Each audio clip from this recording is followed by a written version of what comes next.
Vamos colocar em pé, vamos ler a palavra do Senhor?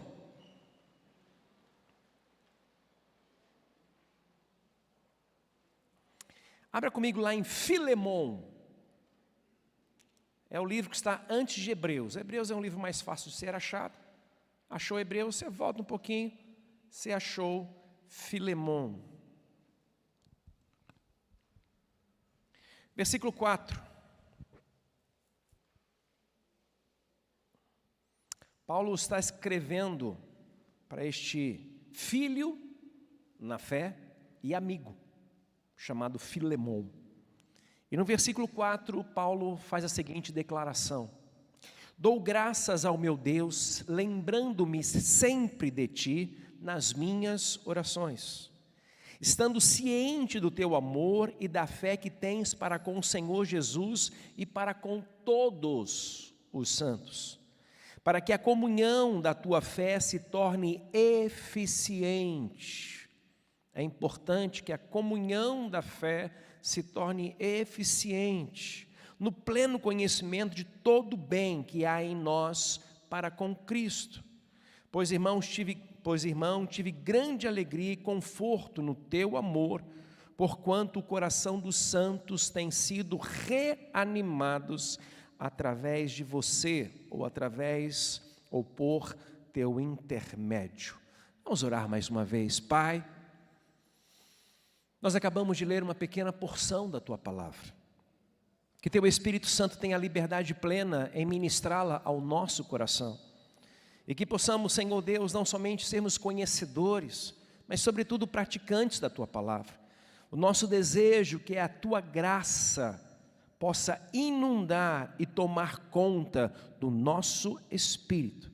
Assim nós oramos declarando o teu reino manifesto neste lugar, o teu reino manifesto sobre cada um daqueles que nos acompanha pela internet. Eu oro grato, pois eu oro em nome de Jesus. Amém e amém. Toma o seu lugar, querido, fica à vontade. Estamos na casa do Pai, melhor lugar do mundo. Queridos, a carta de Filemon, carta de Paulo a este grande amigo e filho na fé, certamente a menor carta que Paulo escreve. Ele não somente escreve a Filemon, mas ele também escreve essa carta destinando a família de Filemon, não é algo exclusivo para ele, mas Paulo vai um pouquinho além. Essa carta deveria encontrar guarida no coração de Filemon, deveria encontrar guarida no coração da família de Filemon, mas também deveria de encontrar guarida na igreja a qual Filemon abrigava na sua casa. Filemon foi um homem que foi ganho através da pregação do evangelho feita por Paulo. Paulo, durante o seu ministério, ele ganha muitas pessoas para Jesus, ele prega o evangelho, ele não perde tempo em anunciar a palavra do Senhor, e uma das pessoas às quais Paulo ganha é este homem Filemon, um homem extremamente rico, poderoso, senhor de muitos escravos. A gente tem que entender que na época do Império Romano, a escravatura ou a escravidão era algo comum. A maioria da população, mais de 50% da população naquela época, fazia parte do grupo de escravos. Era algo que eles aceitavam, infelizmente, de uma maneira muito natural. Paulo, nessa carta, ele não se levanta de uma maneira assintosa contra a escravidão, mas ele entende que através do amor, escravos poderiam ser libertos, através do amor, essa situação horrorosa de escravidão poderia ser revertida, mas não é o nosso assunto de agora. Enfim, Paulo, nas suas pregações, ele ganha este homem para Jesus. E o impacto dessa pregação na vida de Filemon é muito grande. O impacto da presença do reino manifesta no coração de Filemon é muito grande.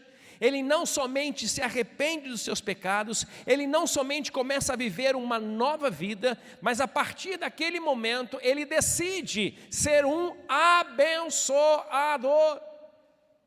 E Paulo começa a falar a respeito dele. Dou sempre graças a Deus, lembrando-me sempre de ti nas minhas orações, estando ciente do teu amor, da tua fé, para que você tenha para com o Senhor Jesus e também dos santos, ou seja, do teu amor para com as pessoas. É interessante que Filemon, apesar de ser, digamos assim, um novo convertido, sem nenhum tipo de treinamento especial, sem nenhum tipo de suporte especial, ele entende o seguinte, que da mesma maneira que eu fui alcançado pelo Evangelho, eu preciso me colocar nas mãos de Deus para alcançar, através do Evangelho, outras pessoas. Filemão, ele entendeu o destino dele, que seria o inferno sem Jesus. Ele entendeu que se ele não tivesse tido essa oportunidade de conhecer a Jesus, e conhecendo-o, reconhecendo-o como seu Senhor e Salvador, ele estaria no inferno. E agora, aquilo que fizeram com ele, o amor que mostraram para com ele, ele resolve começar a mostrar para outras pessoas. Porque, queridos, a verdade é uma só. Alguém se preocupou tanto com você. Alguém te amou tanto. Não sei se foram seus pais, familiares, amigos, ou talvez até conhecidos e que sai estranho. Alguém te amou. Alguém investiu tempo em você. Alguém falou do amor de Deus para você. Alguém falou da graça de Jesus para você. Alguém se preocupou com você. Alguém orou por você. E hoje, se você está aqui, certamente é pela graça, é pelo amor de Deus, mas alguém falou para você, você ouviu esse evangelho vindo de alguém investiu tempo na sua vida. E Filemão entendia o seguinte, que se alguém investiu tempo na minha vida, eu deveria investir tempo na vida de outras pessoas. Não é justo que eu guarde para mim aquilo que eu recebi. Não é justo que eu não replique aquilo que fizeram comigo, amando, se importando, se preocupando com o meu próximo. Eu estava falando lá embaixo na escola bíblica dominical. Imagina você ter nas suas mãos um medicamento, um remédio poderosíssimo, e você está vendo diante de você alguém sofrendo terrivelmente de dores, alguém sofrendo devido a uma enfermidade terrível, uma enfermidade terminal, e você tem o medicamento nas suas mãos, e é só você oferecer esse medicamento a essa pessoa. Se ele vai aceitar ou não o medicamento, o problema é dele, mas a minha função é olhar para alguém que está aí sofrendo, chorando, e dizer: olha, aqui está o remédio. É exatamente isso que a gente faz quando nós pregamos o Evangelho. Nós encontramos uma pessoa que está sofrendo sem Deus, sem paz, sem esperança, uma questão quase que terminal, porque sabe que se morrer vai para o inferno. Vai para o inferno não porque ficou doente, vai para o inferno porque não aceitou o remédio. Nós sabemos que o remédio a qual nós temos nas nossas mãos é o sangue de Jesus, é a palavra de Deus, é a vida transformadora de Jesus que nós podemos apresentar às pessoas. Ou seja, aquilo que alguém ofereceu para nós, queridos, nós temos a obrigação em amor. Presta atenção, em amor. Não é uma obrigação baseada numa lei, é uma obrigação em amor, que o remédio que nos apresentaram, que nos trouxe vida, que é a palavra de Deus, que é a presença de Deus, aquilo que nos ofereceram, nós temos a obrigação em amor de oferecermos a outras pessoas. Onésimo entendeu isso. Onésimo entendeu que aquilo não poderia morrer nele, não poderia terminar com ele. Ele não poderia ver alguém sofrendo sem Deus, sem Jesus, sem esperança, e simplesmente estar com o remédio na mão, mas dizer assim: ó, não vou dar. Cada um com seus problemas. Ninguém mandou ficar doente, ninguém mandou ficar desse jeito. Não vou me preocupar. Nós quebraríamos o maior de todos os mandamentos, que diz: amarás ao Senhor teu Deus e também ao teu próximo. Quando nós nos recusamos a oferecer esse remédio, nós estamos nos recusando a oferecer vida. E assim agindo, não há amor no nosso coração. O meu desejo é que Deus derrame cada vez mais do amor dele no meu coração e no seu coração, para com vidas que precisam da nossa ajuda. Agora, Filemão, ele monta, digamos assim, ele abre as portas da sua casa, para que dentro da sua casa seja um lugar onde o Evangelho é pregado, para que dentro da sua casa o nome do Senhor seja exaltado, seja adorado. E ele começa, digamos ali, a abrir uma célula, ele começa agora a abrir um grupo familiar, ele começa a abrir um pequeno grupo na sua casa, e ele diz, e ele entende que isso é importante. E eu preciso chamar a tua atenção que Filemão era um homem recém-convertido. Mas mesmo recém-convertido, o amor do Senhor invadiu o coração dele. A paixão por vidas invadiu o coração dele. Ele dizia: Deus me deu uma casa. Ele era um homem rico. Deus me deu uma casa. E eu prometi ao Senhor que se Ele me desse uma casa, a minha casa estaria aberta para que o Evangelho fosse pregado. A minha casa seria um lugar de adoração. A minha casa seria um lugar onde vidas seriam entregues a Jesus Cristo. A minha casa seria um lugar onde haveria adoração. A minha casa pertence ao Senhor e quero abri-la. E eu recomendo e insisto a você que faça o mesmo. E nós vamos bater bastante nessa tecla. Começamos a falar um pouquinho sobre isso no começo do ano, veio a pandemia, mas agora nós queremos retomar este assunto, sobre a importância de nós abrirmos o nosso coração para pregarmos o Evangelho, abrirmos a porta da nossa casa, para que Jesus seja entronizado, não somente no nosso lar, mas para que o nosso lar seja um lugar onde acolherá vidas que vão precisar dessa mensagem, que eu seja este acolhedor. E agora Paulo começa a elogiar Filemão por causa do amor, da fé dele, da obra dele, e ele diz que para que a sua fé se torne eficiente. Como é que a fé de alguém pode se tornar eficiente? A sua fé só será eficiente se ela for manifesta através dos dons ou dos frutos do Espírito Santo. E o maior deles, ou a verdade, o único fruto é o amor. E agora Paulo está elogiando a Filemão, agradecendo a Filemão e reconhecendo todo o trabalho que Filemão estava exercendo junto à comunidade, mesmo sendo um novo convertido, mesmo sendo alguém que ainda não tinha muita informação, mas ele tinha o mais importante. O que é o mais importante para eu começar a pregar o Evangelho? Amor no meu coração.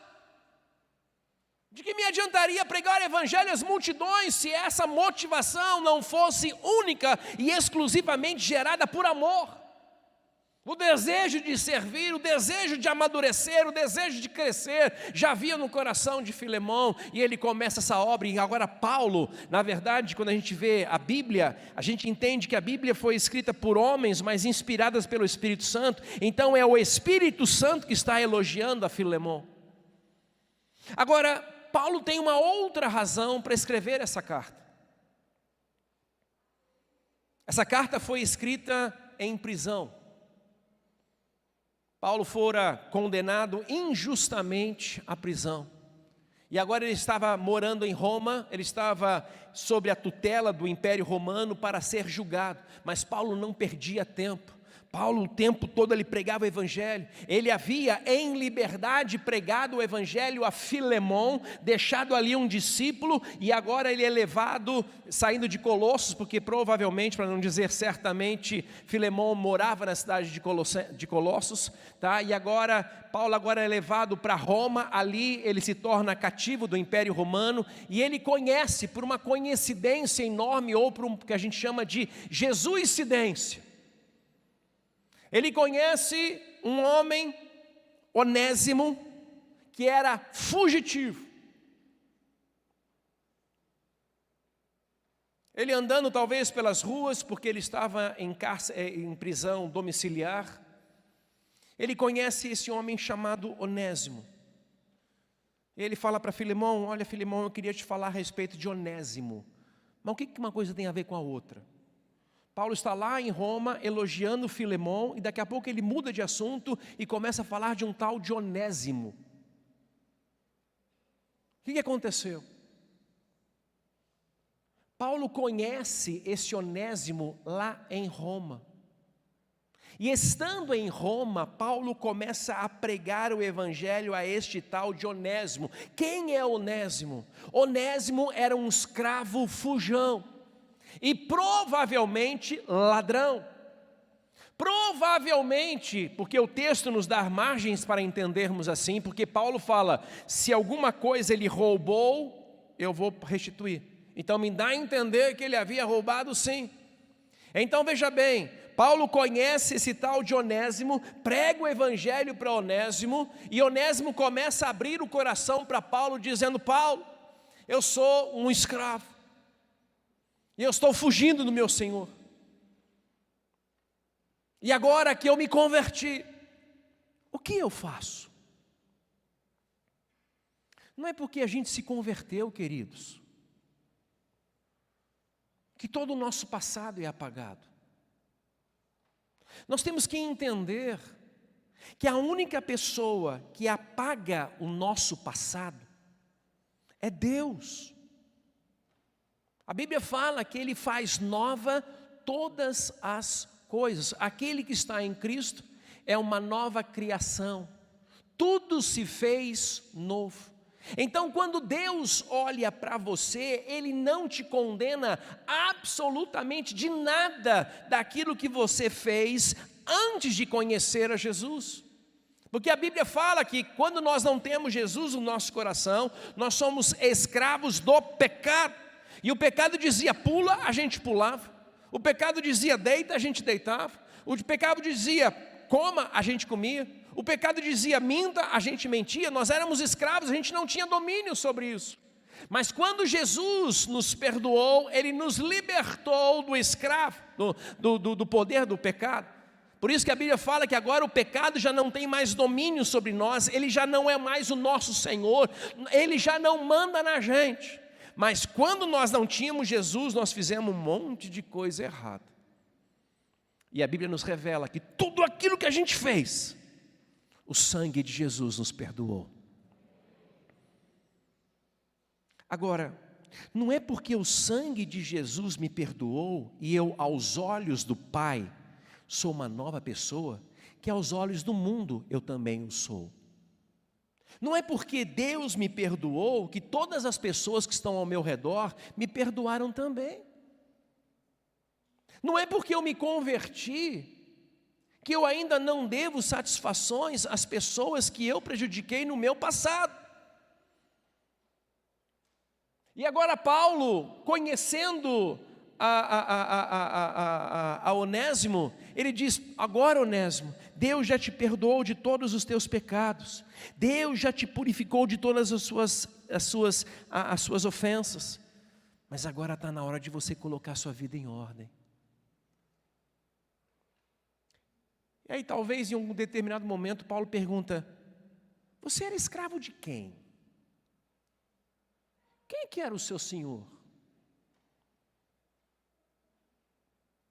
E de uma tremenda de uma coincidência, ele diz: olha, eu era um escravo de um cara chamado Filemon, lá na cidade de Colossos. Eu acho que Paulo olha para ele e fala assim: o quê? Você está brincando? Nós estamos a mais ou menos, Roma de Colossos está mais ou menos aí. Eu já vi alguns comentaristas dizendo 1.500 quilômetros, eu vi outro comentarista dizendo 2.000, vamos fechar em 1.750 quilômetros, de Colossos até Roma.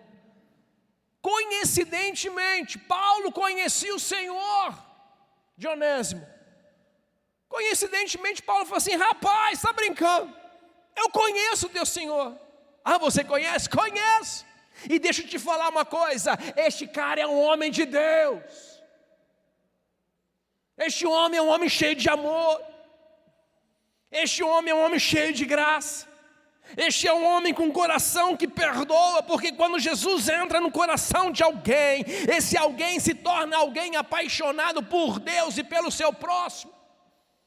E ele chega agora para Onésimo e diz: rapaz, você vai ter que voltar lá e você vai ter que colocar as coisas em ordem. Você vai ter que voltar lá e conversar com ele. Você vai ter que voltar lá e pedir perdão para ele. Você vai ter que voltar lá e acertar a sua vida. Não é porque você aceitou a Jesus que está tudo certo no seu passado. Agora você precisa recomeçar a sua história. Você vai ter que pedir perdão para quem você ofendeu. Você vai ter que devolver o que você roubou. Você vai ter que começar de novo.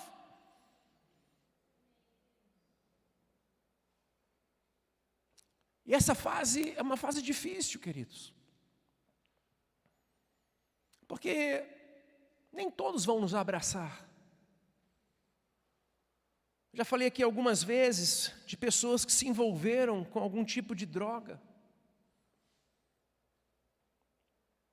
E essas pessoas se tornam escravos das drogas.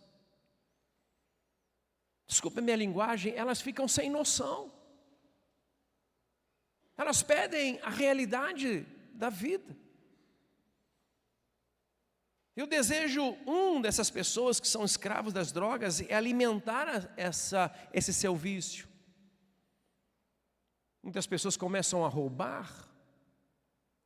E a via de regra, as primeiras pessoas que esses drogados roubam são seus próprios familiares, porque está dentro de casa. Começa a roubar um eletrônico, depois rouba uma batedeira. Rouba isso, rouba dinheiro, rouba joias, rouba relógios. E a gente fala que, numa linguagem, eles cheiraram. Cadê o relógio? Cheirei. Porque trocou o relógio por algum tipo de drogas e cheirou, inalou aquela droga. Ah, eu cheirei minha geladeira, eu cheirei meu óculos, meu relógio, eu cheirei a minha máquina de lavar. E daqui a pouco, quando não há mais nada para roubar dentro de casa, começa a roubar na rua. Mulheres que se prostituem, para não dizer também homens se prostituem. Mas agora, quando a gente tem Jesus no nosso coração, a gente tem que voltar e arrumar essa casa. Aquele que roubava, não roube mais. Aquele que mentia, não minta mais. Aquele que magoou, resolva. E agora Paulo começa a desafiar Onésimo, dizendo: põe a tua vida em ordem. Agora, pensa comigo, escravos fujões naquela época eram passíveis de morte. O castigo por você fugir, e ainda mais fugir roubando algo do seu senhor, encontrado esse escravo, até mesmo para servir de exemplo para outros escravos para não fazerem isso, eles eram mortos com requintes de crueldade. Eles eram torturados antes de serem mortos. Para quê? Para que outros não se animem a fazer o mesmo. Para que outros, vendo o fim daquele escravo fujão, não ousem a fazer a mesma coisa. E agora Paulo está dizendo: volta lá e conversa com o seu senhor. Eu acho que a primeira reação de Onésimo foi: epa, esse homem vai me matar. Esse homem vai acabar com a minha vida. E Paulo está dizendo: eu conheço. Só que eu vou além. Eu vou escrever uma carta. Vou escrever uma carta para ele. E eu quero que você, juntamente com uma outra pessoa, leve essa carta e entregue essa carta na mão dele. Será uma referência de você. Eu vou falar para ele que aquilo que Deus fez na vida dele, Ele fez na sua.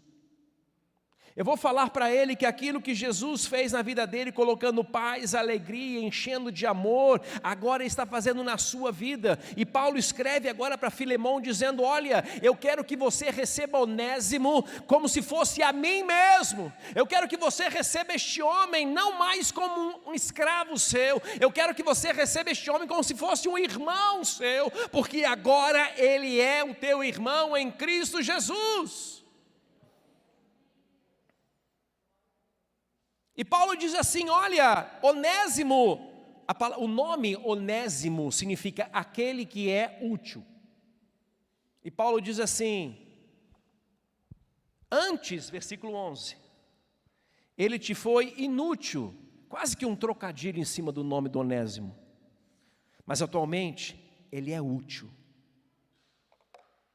Deus mudou a vida dele. Acredite. Deus muda as pessoas. Paulo era a prova viva de que Deus muda. Paulo era um perseguidor da igreja. Paulo era um assassino.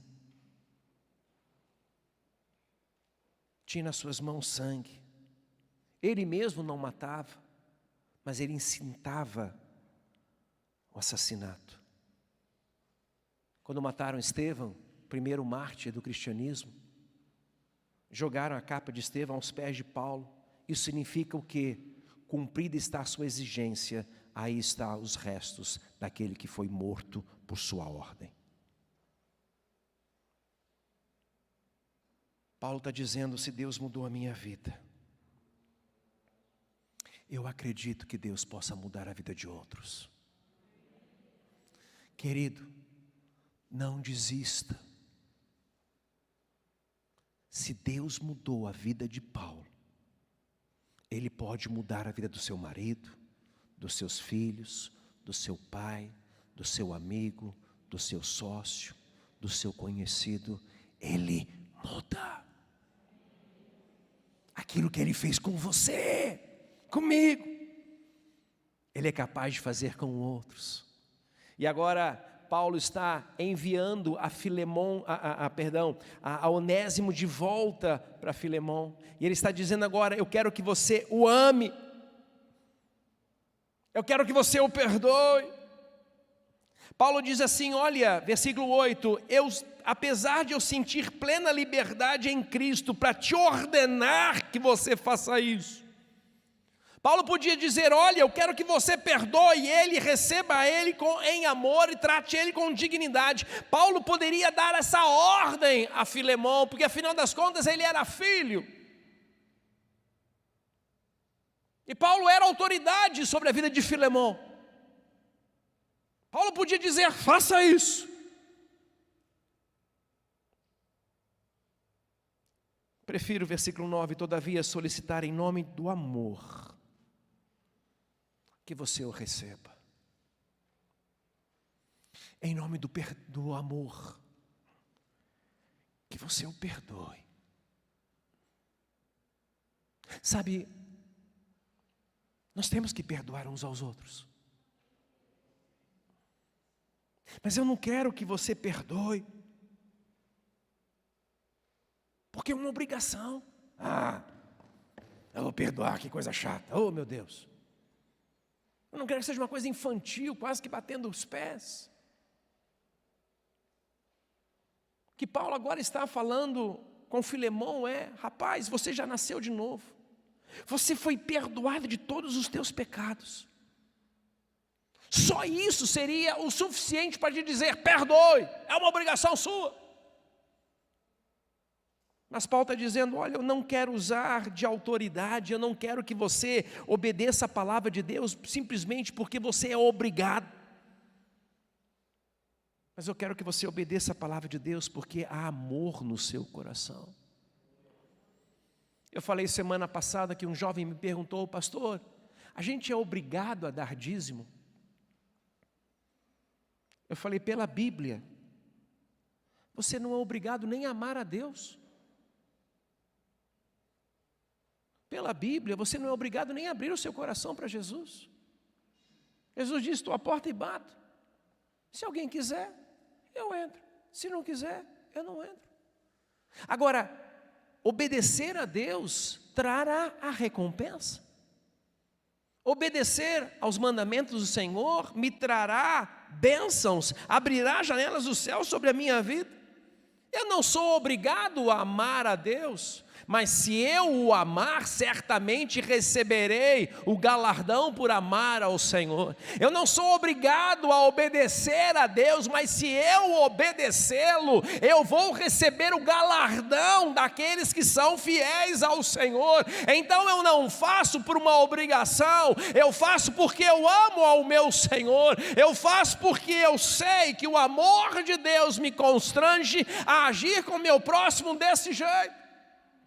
Eu não sei qual foi o pedido mais difícil, se foi chegar para Onésimo e dizer: Onésimo, vai lá e se humilha, ou chegar para Filemão e dizer: Filemão, vai lá e perdoa. Mas agora Paulo estava lidando com dois irmãos que estavam brigados.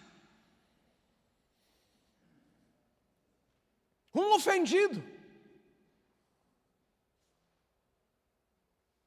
E a única solução para que esse relacionamento seja restaurado não é uma imposição. Você tem que perdoar o seu marido, você é obrigado a perdoar sua esposa, você é obrigado a perdoar o seu pai. Você não é obrigado a nada. Paulo diz assim: eu poderia te obrigar, mas eu sei que esse não é o caminho. Prefiro todavia solicitar em nome do amor. Versículo 9.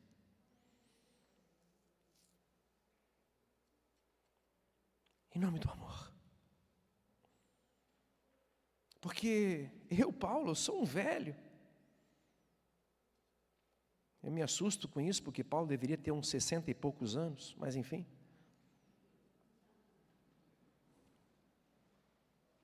E agora sou prisioneiro de Cristo, então eu não quero que você ouça esse velho prisioneiro de Cristo. Eu quero que você ouça o seu coração. E perdoe Onésimo. Versículo 21. Estou certo da sua obediência, não a mim, mas ao amor. Porque estou certo que você fará muito mais do que eu estou te pedindo.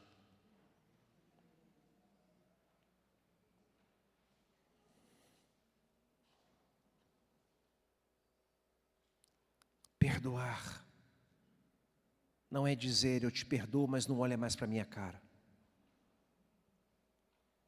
Eu te perdoo, mas não fala mais comigo. Eu te perdoo, mas volta lá para a senzala. Porque você é escravo. O que Paulo está dizendo para Filemão, e é o que o Espírito Santo de Deus fala para a gente: eu tenho certeza que você vai fazer mais do que eu estou te pedindo. Porque a Bíblia fala que quando nós obedecemos a Deus naquilo que Ele manda, nós somos inúteis. O que Deus espera é que a gente vá além. Desculpa fazer essa comparação quase que grotesca com o mundo corporativo. Se você é contratado pelo seu patrão para fazer A, e você fizer A, você tem uma chance muito grande de ser mandado embora. Hoje, no mercado em que nós vivemos, o funcionário bom não é o que faz A. O funcionário bom é o que faz A, B e C. E o bom patrão é aquele que reconhece. O que Deus quer de você, que já foi lavado e remido pelo sangue do Cordeiro, é que você vá além. Eu vejo pessoas dizendo, não, agora eu vou perdoar e quero manter distância. O desejo do Senhor é que você vá além, e eu vou encerrar. Versículo 25, eu gostaria que você lesse e colocasse para a gente. Se você fizer isso, a graça do Senhor Jesus Cristo habitará ricamente, será com o vosso espírito. Se você for além em amor daquele que te prejudicou, só há uma recompensa: a paz do Senhor vai inundar o seu coração, a alegria do Senhor vai inundar o seu coração. Filemão poderia dizer para Paulo, Paulo, te reconheço, te respeito, cara, mas quando esse cara chegar aqui, se ele chegar aqui, eu vou matar ele, porque é assim que se faz com os escravos. Poderia ter feito isso. Estava no seu direito de senhor de escravo. O que ele ganharia com isso? Nada, nada, angústia. Mas quando a gente vai além daquilo que o Senhor nos pede, a nossa recompensa é que a graça do Senhor, a bondade do Senhor, a misericórdia do Senhor invade a nossa alma, o nosso espírito, e uma alegria toma conta dos nossos corações. Fique em pé, vamos encerrar. Quero orar por nós, quero orar por mim, quero orar por você.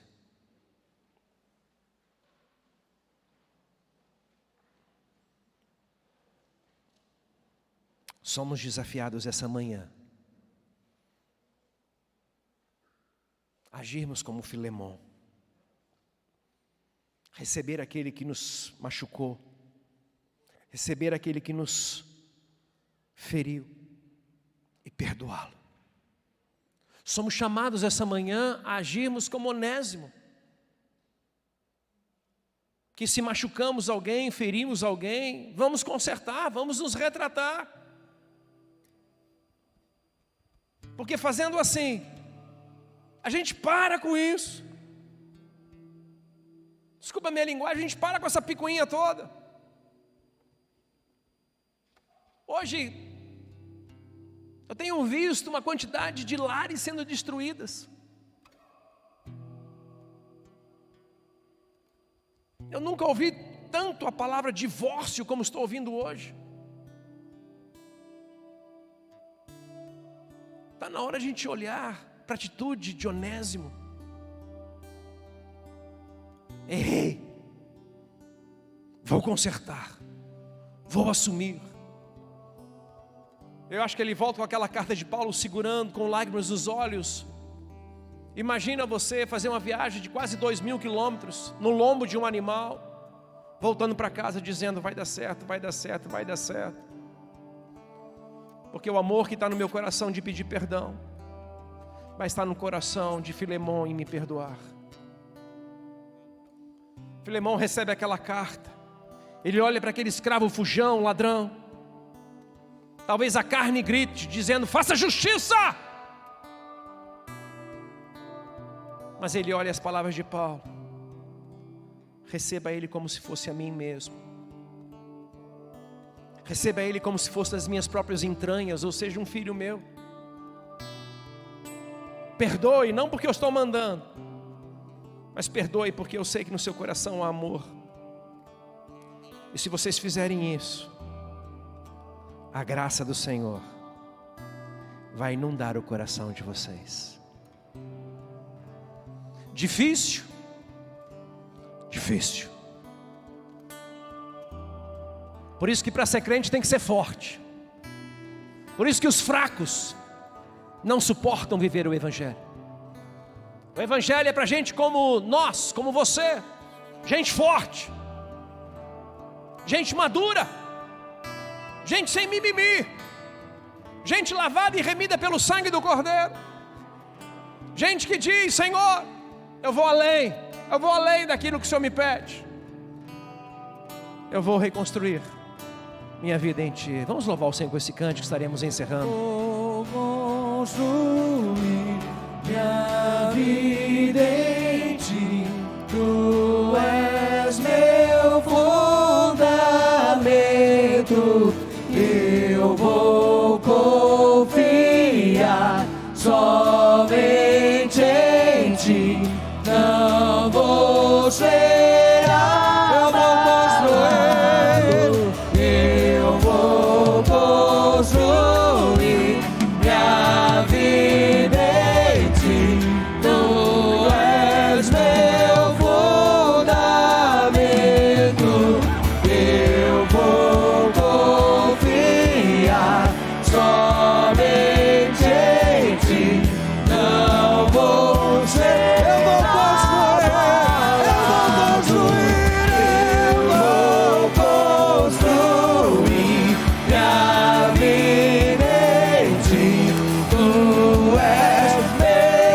Senhor, nós te pedimos essa manhã, enche o nosso coração do amor que faz mudar o mundo. E nós declaramos, Senhor, essa manhã que nós construiremos não muros, mas nós construiremos pontes, Senhor. Nós não fomos chamados para levantarmos muros, nós fomos chamados para levantarmos pontes. E nós vamos construir a nossa vida em Ti. Nós vamos, Senhor Deus, ir além daquilo que o Senhor imagina. Nós vamos além daquilo que a sociedade imagina. Nós vamos, Senhor, amar, nós vamos perdoar, nós vamos caminhar a segunda milha. Nós vamos mostrar que dentro de nós existe um amor que pode mudar a história. Existe um amor que pode mudar os nossos lares. Senhor, que este amor invada, Senhor, cada lar. Que este amor invada os relacionamentos, que este amor invada as igrejas, que esse amor invada as ruas, Senhor. Lá derrama rios do teu amor, Senhor amado. E nós essa manhã escolhemos ir além. Nós escolhemos ir além. Mas Pai, precisamos da tua força, precisamos da tua unção. Que teu Espírito Santo possa fluir neste lugar, que teu Espírito Santo possa fluir aonde a internet chegar. Pai, vai fluindo, vai fluindo, vai fluindo, quebrando todo muro, quebrando toda separação, trazendo perdão, reconciliação. E também nós, ajuda-nos, Senhor, a corresponder com a tua expectativa, e que possamos viver, Senhor, cheios, inundados da tua graça, e que o amor de Deus o Pai, a graça do Senhor Jesus Cristo, a comunhão e as consolações do Espírito Santo de Deus seja sobre cada um, sobre cada lar, sobre cada relacionamento, seja sobre cada um de nós, e não somente agora, mas que ela se manifeste para todos sempre. E assim nós declaramos: amém, amém e amém. Deus te abençoe. Vai na paz do Senhor Jesus. Ei!